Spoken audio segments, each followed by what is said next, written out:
गर्मियों की दोपहर थी। मैं अकेली बैठी एक कमरे में लाइट वालों को कोस रही थी। इस सितम की गर्मी में भी 3 घंटे की लाइट भागी हुई थी। रात को भी गर्मी से सो नहीं सकती थी और अब सोने का इरादा किया तो लाइट चली गई।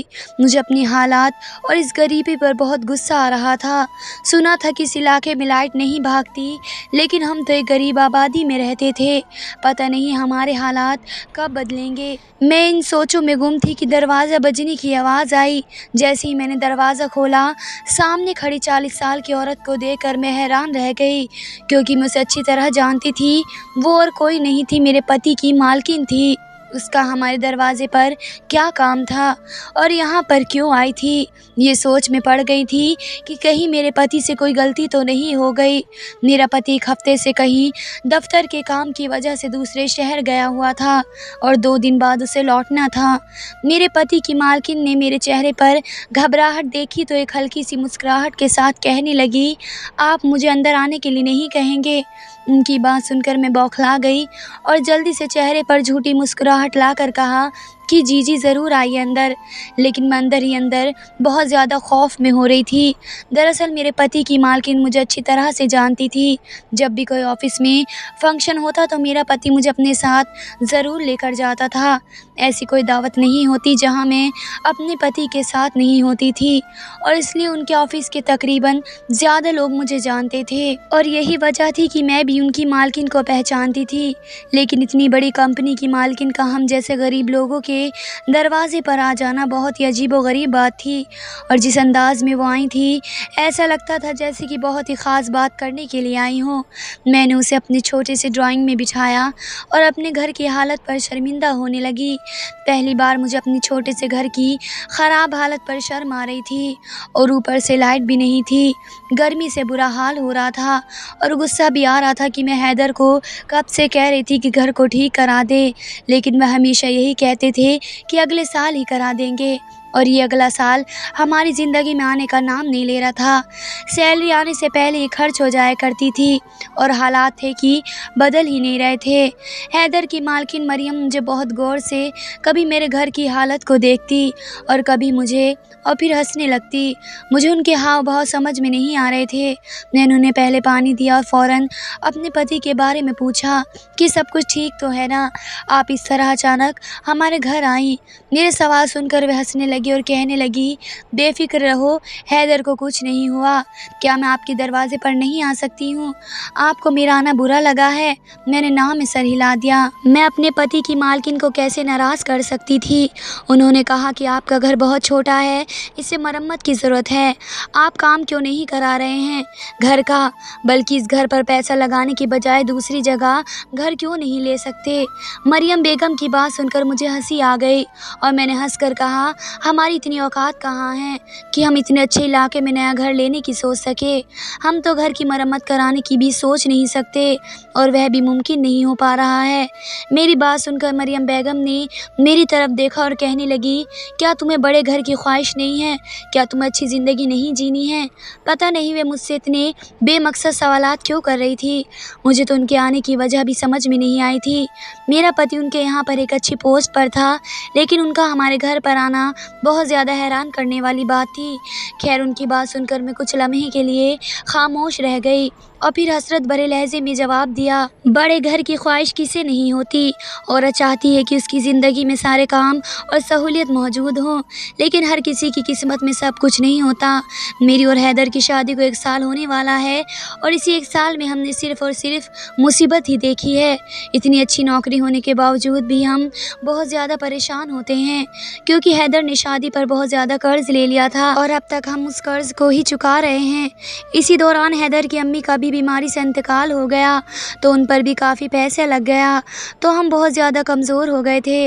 ना चाहते हुए भी मैंने मरियम बेगम को अपनी दुख भरी कहानी सुना दी, जबकि मैं उनके आगे अपना भ्रम रखना नहीं चाहती थी। मरियम बेगम, फ़िक्र मत करो, मैं यहाँ तुम्हारी मुश्किल हल कर देने के लिए आई हूँ। अगर तुमने सही रास्ता चुन लिया तो तुम्हारी ज़िंदगी में ऐशो आराम आ जाएंगे। सब कुछ तुम पर ही डिपेंड करता है, तुम क्या चुनोगी अपने लिए। मरियम की बात सुनकर मैं बहुत ज़्यादा ज़्यादा हैरान हो गई। ऐसा मेरे लिए वे क्या लेकर आई थी जिससे मेरे दिन बदलने वाले थे, और वे हमारे लिए इतना क्यों कर रही थी? उनकी कंपनी में तो बहुत सारे नौकर काम करते थे, क्या वे सबके घर जाकर ऐसी उनकी मुश्किल हल किया करती थी? मुझे सोच में गुम देखकर मरियम बेगम ने चुटकी बजाई और कहने लगी, तुमने तो हल सुनने के लिए भी इतना टाइम लगा दिया, फैसला कैसे करोगी? ज़िंदगी में वही इंसान कामयाब होता है जो सही वक्त पर सही फैसला कर सकता है। मैंने मुस्कुरा कर कहा, जी ज़रूर, बताओ क्या हल है आपके पास?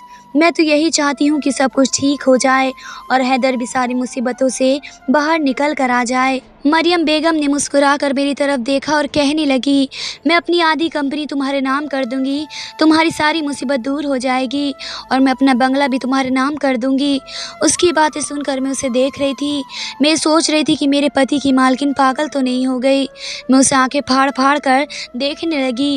वह कहने लगी, मैं सच कह रही हूँ, मैं वाकई आधी कंपनी तुम्हारे नाम कर दूंगी और बहुत बड़ा बंगला भी तुम्हें तोहफे में दूंगी, बल्कि तुम्हें अपने साथ अपने ही बंगले में रख लूँगी। मुझे लगा क्यों मेरे साथ मजाक कर रही हैं, लेकिन उनके चेहरे पर ऐसी संजीदगी छाई हुई थी जैसे कि वे किसी बड़ी डील की वजह से हमारे यहाँ पर आई थी। मैंने हकलाते हुए पूछा, आप अपनी आधी कंपनी मुझे क्यों देंगी? मेरी बात सुनकर वे हंसने लगी और कहने लगी, अब तो तुमने ठीक सवाल किया। मैं तुम्हें बताती हूँ कि तुम्हें ये सब किस कीमत पर मिलेगा। दरअसल तुम्हें मेरे साथ एक डील करनी होगी। समझ लो कि मैं तुम्हारे यहाँ पर एक सौदा करने के लिए आई हूँ। अगर तुम्हारी मर्जी हो तो ये मेरी और तुम्हारी ज़िंदगी का बेहतरीन सौदा होगा। मैं तो उनकी पूरी बात सुनने के लिए बेताब होने लगी। मैं तो ख्वाब में नहीं सोचती थी कि बैठे बिठाए इतना अच्छा डील मिल सकता है। मैंने सोच लिया कि वे जो भी कहेंगी मैं हाँ कर दूंगी, और उसके बदले जो मेरे सामने मरियम बेगम ने डील रखी, वह सुनकर तो मेरे पैरों तले ज़मीन निकल गई। आपका दिमाग ख़राब है, 40 साल की उम्र में ऐसी बातें कर रही हैं। मेरे चेहरे के बदलते तस्वीरात देखकर मरियम बेगम कहने लगी, नाजिया, जज्बात से नहीं दिमाग से काम लो। तुम्हारे होने वाले बच्चों का नसीब बन जाएगा। कब तक यहीं इसी तरीके से गरीबी में ज़िंदगी गुजारती रहोगी? मैंने कोई ऐसी गलत बात तो नहीं कही है जिसकी वजह से तुम नाराज़ हो। सोचो तो सही, तुम्हें आधी ही कंपनी मिल जाएगी, रहने के लिए एक बड़ा सा बंगला होगा और ज़िंदगी के सारे ऐश आराम तुम्हें मिलेंगे। तुम सारी दुनिया की सैर कर सकोगी। तुम्हारे पति पर भी तुम्हारा हक होगा, लाखों में खेलोगी तुम। इससे ज़्यादा तुम्हें और क्या चाहिए? मरियम बेगम मुझे ख्वाब दिखा रही थी और मेरा दिल चाह रहा था कि मैं इस पर बड़ा गुलदान उठाकर मरियम बेगम के सर पर मार डालूं, लेकिन मेरी मजबूरी थी कि मेरा पति उनके घर में नौकरी करता था और आज के दौर में नौकरी मिलना बहुत ज़्यादा मुश्किल था। इसीलिए मैं उनके साथ बदतमीज़ी नहीं कर रही थी और बहुत आराम से कहा कि आप जो सौदा करने के लिए आई हैं वो मेरे लिए किसी को सूरत में कबूल नहीं है। ऐसा करना तो दूर मैं सोच भी नहीं सकती हूँ, और आप कम से कम अपनी उम्र का तो ख्याल रख लें।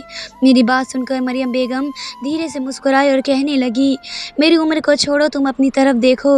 अभी तुम जवान हो, खूबसूरत हो। तुम्हें नहीं लगता है मुश्किल हालात तुम्हें टाइम से पहले बूढ़ा कर देंगे? ये कहकर वे खड़ी हो गई और जाते जाते अपने पर्स से 2 लाख का चेक निकाल कर मेरे सामने रख दिया और कहने लगी, ये मेरी तरफ से तुम्हारे लिए तोहफा है। एक बार मेरी ऑफ़र पर ज़रूर गौर करना। जब तुम मेरी बात ठीक लगे तो मुझसे मिल लेना। मैं तुम्हारे जवाब का इंतज़ार करूँगी। सोच समझ कर अपने हक़ में फ़ैसला करना। ऐसा ना हो कि ये गर्मी तुम्हारे जिस्म को मुरझा डाले और तुम्हारे पति का कर्जा तुम्हें ले डूबे। 2 लाख का चेक देकर मेरी आंखें फटी की फटी रह गई, जो मेरे नाम पर बनाया गया था, और मैंने इतने ज़्यादा पैसा एक साथ नहीं देखा था। मुझे बहुत ज़्यादा हिचकिचाहट हो रही थी, इसलिए मैंने अपना हाथ आगे नहीं बढ़ाया, क्योंकि मैं मरियम बेगम के इरादों को जान गई थी। मरियम बेगम के आने से पहले सिर्फ मेरे मुँह पर पसीना आ रहा था और मरियम बेगम की डील को जानकर मेरा वजूद भी पसीने से तर हो गया। उनके जाते ही मैंने दरवाज़ा बंद किया और जल्दी से 2 लाख का चेक उठाकर देखा। पूरे 5 ज़ीरो लगे हुए थे और मैं बार बार चेक को देख रही थी। कई बार मैंने अपने नाम को भी बार बार देखा। एक अजीब सी खुशी का एहसास हो रहा था, लेकिन मैं अगर ये 2 लाख ले लेती तो मालकिन तो यही समझती कि मुझे उनकी बात मंजूर है, जबकि मैं किसी भी सूरत में ये नहीं कर सकती थी।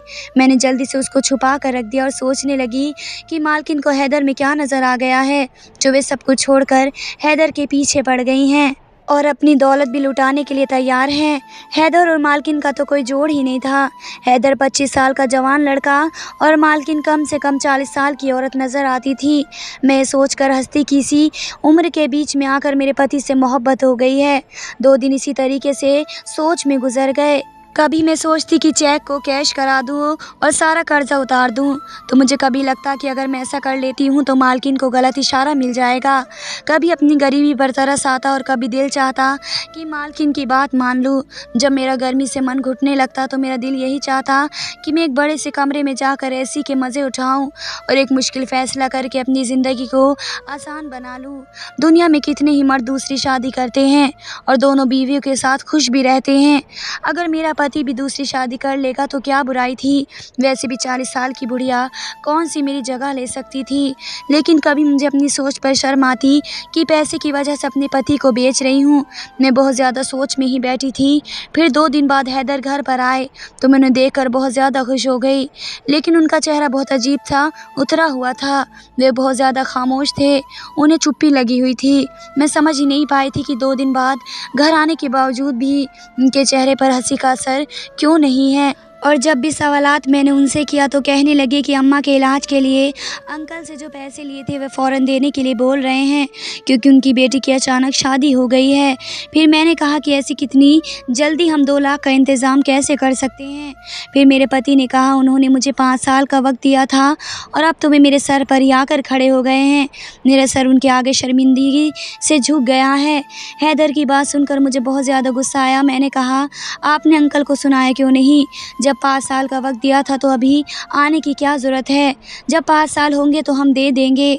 मेरी बात सुनकर हैदर ने मेरी तरफ देखा और कहने लगे बड़ी अजीब बात करती हो तुम भी।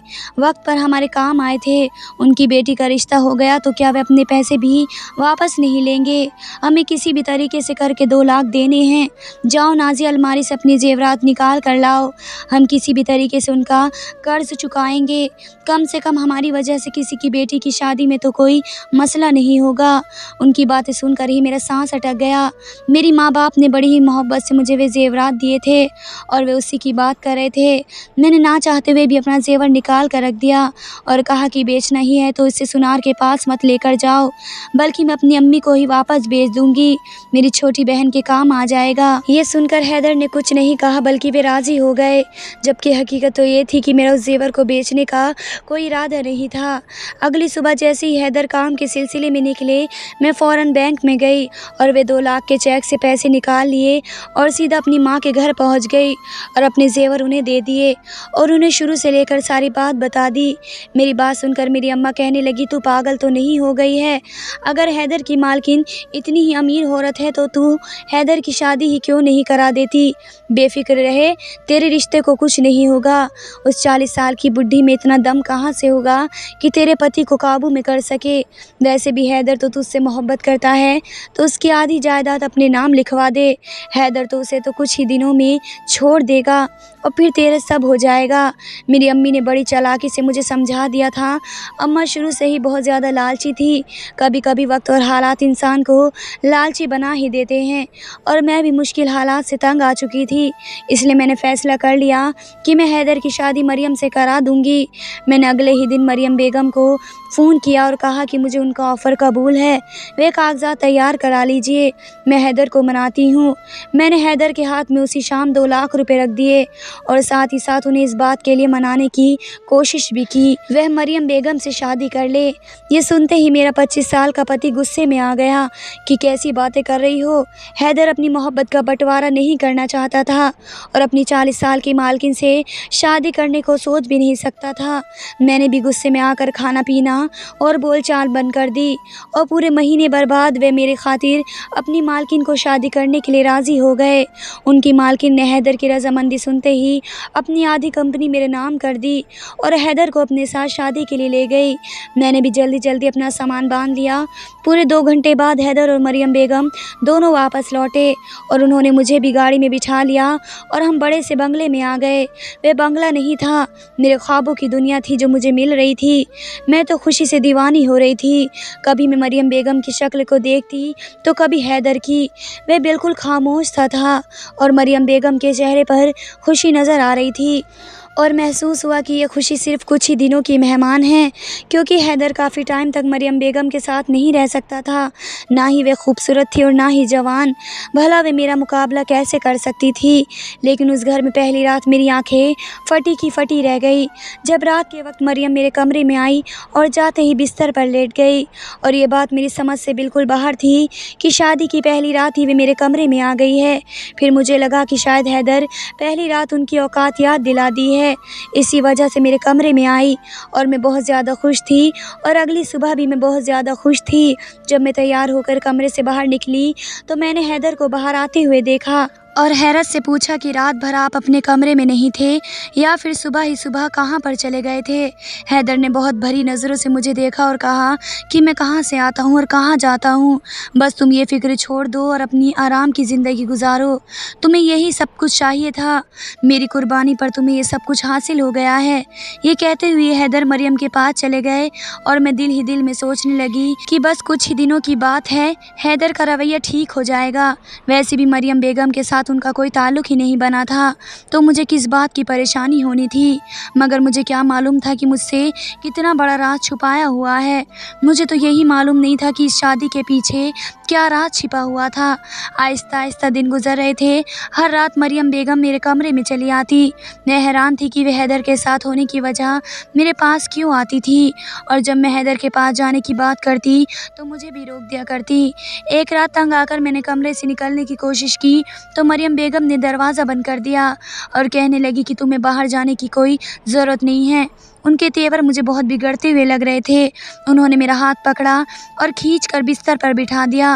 वे गुस्से में कहने लगी, मैंने तुम्हें अपनी आधी कंपनी दी है, अपने बंगले में तुम्हें जगह भी दी है, तो मैं किसी और चीज़ की फ़िक्र मत करो, और कहा रात को तुम मेरे साथ ही रहोगी। मैंने उन्हें साफ साफ लफ्ज़ों में कहा कि हैदर का रवैया मेरे साथ बिल्कुल बदल गया है। वो मुझसे सीधे मुँह बात भी नहीं करते। मैं उन्हें मनाना चाहती हूँ। 2 बीवियों के होते हुए भी वे अकेले हैं।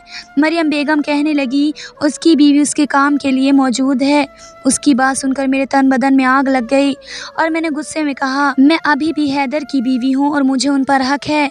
अगर आप खुद उनके साथ नहीं रहना चाहती तो कम से कम मुझे तो उनके साथ वक्त गुजारने दो। तन्हा सारी रात क्या करते होंगे? आपका मेरे कमरे में आने का क्या मकसद है?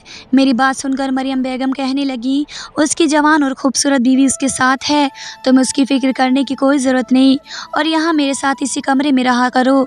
उसकी बातें सुनकर मेरे कदमों तले ज़मीन निकल गई थी, और मैंने गुस्से में कह दिया, आप और मैं तो हैदर के साथ नहीं हैं, तो आप किस जवान बीवी की बातें कर रही हैं? गुस्से की निगाहों से मुझे देखा और कहने लगी, मैं हैदर की बीवी नहीं हूँ बल्कि उसकी सास हूँ। मेरी बेटी फ़ातिमा तुम्हारे पति से प्यार करने लगी थी, और वह सिर्फ 18 साल की थी। अगर मैं उसका रिश्ता लेकर तुम्हारे पास आती तुम उसे जवान और खूबसूरत लड़की को अपनी सौतन नहीं बनाती, इसलिए मैंने तुमसे झूठ कहा और अपना रिश्ता तुम्हारे आगे रख दिया। मैं जानती थी कि मेरा पैसा तुम्हें ख़रीद लेगा, और यही हुआ। तुमने यही सोचकर अपने पति की मुझसे शादी करवाने का सोच लिया। मैं तो बूढ़ी औरत हूँ, उसके दिल में जगह नहीं बना सकूँगी। लेकिन हैदर की शादी मुझसे नहीं हुई बल्कि मेरी बेटी से हुई है, और वह पूरी तरह तुम्हारी जगह ले चुकी है। मरियम बेगम की बातें सुनकर मैं गुस्से में पागल हो गई थी। उन्होंने मेरे साथ बहुत बड़ा धोखा किया। मैंने तो ये सोचकर शादी मरियम बेगम से कराने की हामी भरी थी कि वे मेरी जगह नहीं ले सकती, लेकिन उन्होंने तो अपनी जवान बेटी को मेरी जगह दिलवा दी। मैंने गुस्से में उन्हें धक्का दिया और दरवाज़ा खोलकर सीधा अपने पति के कमरे में पहुँच गई। वे कमरे में अपनी बीवी के साथ मौजूद था। मैंने कहा कि अभी इसी वक्त इस लड़की को तलाक दो। मुझे मरियम ने नहीं, तुमने भी धोखा दिया है। तुमने मुझे क्यों नहीं बताया कि तुम्हारी शादी मरियम बेगम से नहीं बल्कि उनकी बेटी से हुई है?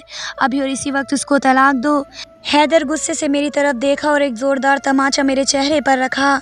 तुम्हारे लिए शादी की खेल और तमाशा है और कुछ नहीं है। मैं किसी भी सूरत में फ़ातिमा को तलाक नहीं दे सकता हूँ। वह मेरी बीवी है, और अगर तुम घर को छोड़कर जाना चाहती हो तो जा सकती हो। वैसे भी तुम मेरा सौदा कर चुकी हो। तुमने मुझे मेरी ही नज़रों में झुका दिया है, लेकिन फ़ातिमा ने मुझे बहुत ज़्यादा इज्जत दी है और मुझे सराखों पर सजाया है। वे मेरे साथ गरीबी में रहने के लिए तैयार है, लेकिन तुमने तो थोड़ी सी अपनी मजबूरी में रास्ता बदल लिया। तुमने अपने पति को पैसों के लिए बेच डाला। हैदर के लहजे में मेरे लिए नफरत थी। मैं उसे महसूस कर सकती थी।